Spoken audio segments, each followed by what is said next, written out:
So Peter Thiel, very wealthy individual, famous investor, is warning of a catastrophe. And it's interesting because many people don't see it. They don't understand how this catastrophe is working out. Yet a multi-billionaire is saying it's coming, and very few people are going to get ready for it. Very few people are going to even care about it. So I love these slow little intros where I come in later because it freaks a couple of YouTubers out. They're like, why do you do that? You're doing everything wrong and nobody, Anyway, type 1 if it's okay that I come in a few seconds later. All right, type 2 if you think that this little light fixture, it's like, why is it here and it's so low? All right, so what we're gonna do is we're gonna talk about the real estate market. Now, the truth is, real estate markets move like slow-moving train wrecks. But the thing about a slow-moving train wreck is the engine on a train, that weighs a crap ton. And yeah, I get it. A lot of you don't know what a crap ton is. Type how much is a crap ton. Just type it down below. Take your best guess. But the truth is, the real estate market moves slowly. And as it's moving, it doesn't matter that there's a semi-truck parked in front of it and it's stationary and the train is moving, let's say, a half a mile an hour. The train's gonna win because the train is heavier. It's larger. It has more movement, more power. Well, that's what happens in the real estate market. It doesn't matter if you wish in one hand, hope in the other that your house is going to keep going up. That doesn't always happen. As a matter of fact, every 7 to 10 years, it actually corrects. So this is Peter Thiel's word, not mine, of a catastrophe. It says he warns of a catastrophe in the U.S. real estate market, but sees a windfall for one class of boomers. So we're going to talk about that. Now, real quick, I want to remind you, if you'd like to sign up for the free newsletter, there's insane stuff that comes out, geopolitical stuff and national economic stuff every, 2 times a week, I think. If you want to sign up for it, it's free. All right. It says here, this is on Yahoo Finance.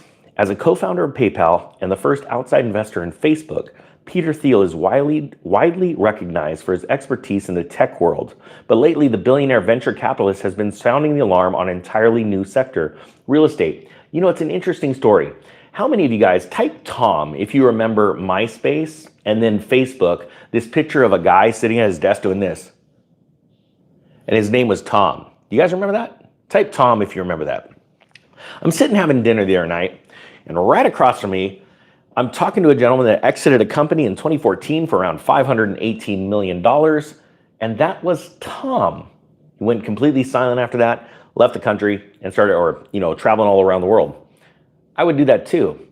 And it's funny because Peter Thiel is looked at as a tech guy. Oh, you're a finance tech guy. Why should he be warning us about real estate?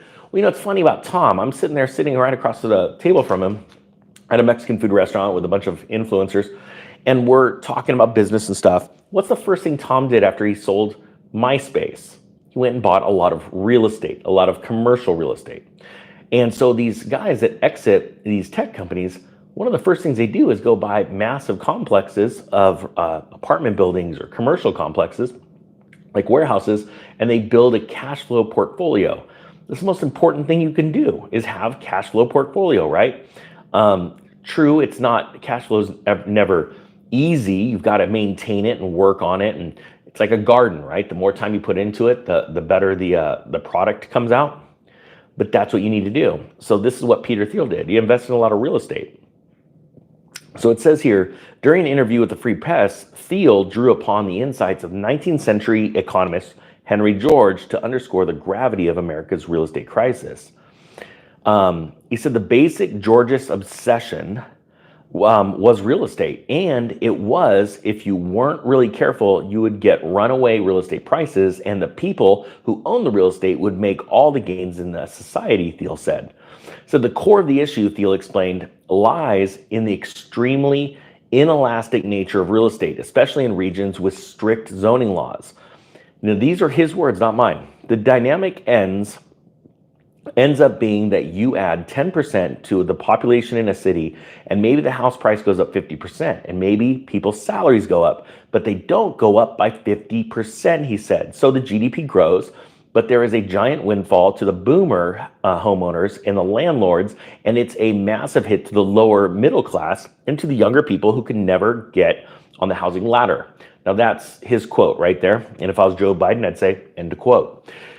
The truth is, he's absolutely right. The reason why he's bringing up boomers is because that's the easiest demographic or age group to compare this to, because the boomers bought real estate 10, 20, 30 years ago at much lower prices, right? When their income to the price of a home ratio was much better. And now that inequality has gotten out of whack. But what Peter does not say in this, and he really should explain this to everyone, it's because of central bank monetary